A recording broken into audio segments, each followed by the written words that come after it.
Why do I use KEACH'S Catechism, or the Baptist Catechism, commonly known as KEACH'S Catechism? There's a few simple reasons. Let's go over them really quickly. First of all, KEACH was a Baptist. I'm a Baptist. KEACH was a Baptist. We've got a lot of things already in common. The second reason is KEACH not only was a Baptist, but he subscribed to the same catechism that I subscribe to. So Benjamin KEACH put his name on the 1689 Baptist Confession of Faith, commonly known as the Second London Baptist Confession of Faith, which sometime we'll get into why are there two London Baptist confessions. But first reason, he was a Baptist. Second reason, because he had the same confession that I do. Third reason, I want an old catechism.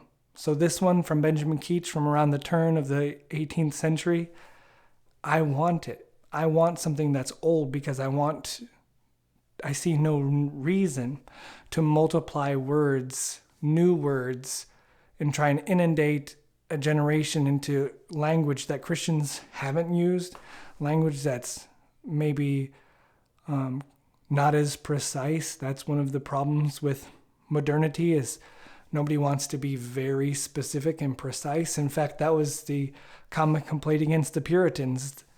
It was a scorn to them to call them precisionists.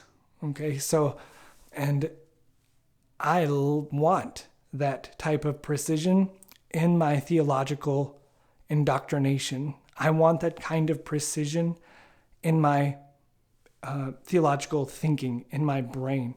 I don't want muddled, unclear thoughts about who God is, who we are, what he's done for us, how to enter into it and gain the benefits from it, and what his plan is for the future. I don't want any of the new notions when it comes to those things. And so gaining or tapping into the old expressions and making them my own, I want something that's old. So he was a Baptist. He was a very specific kind of Baptist, the 1689 confessor. It's old. Fourth reason is there's a very specific CD, and the name is Orrick, Orrick. And what this Mr. Orrick has done is taken all the Baptist Catechism and by KEACH and given each one a melody. And so each question and answer is set to a melody.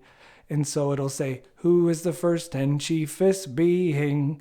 God is the first and chiefest being. And so all the family can get into it.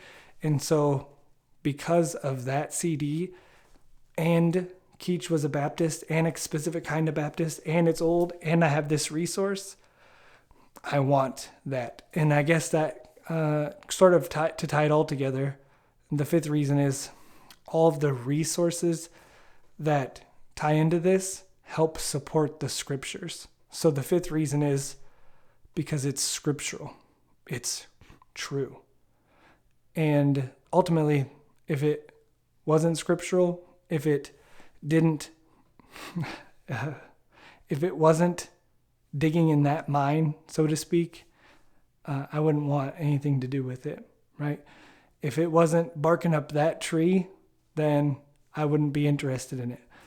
But because KEACH was a Baptist, a specific kind of Baptist, a confessional 1689 Baptist, because it's old, because there's the resources that are in it, and then fifthly, because it's scriptural, KEACH'S Catechism is the one that I use, that I comment on, that I teach, and it's one that I would commend to you. Even though there's lots of good ones, don't neglect the other ones. But if I had to stick one in your hand, that's the one that I would give you. I wish you well.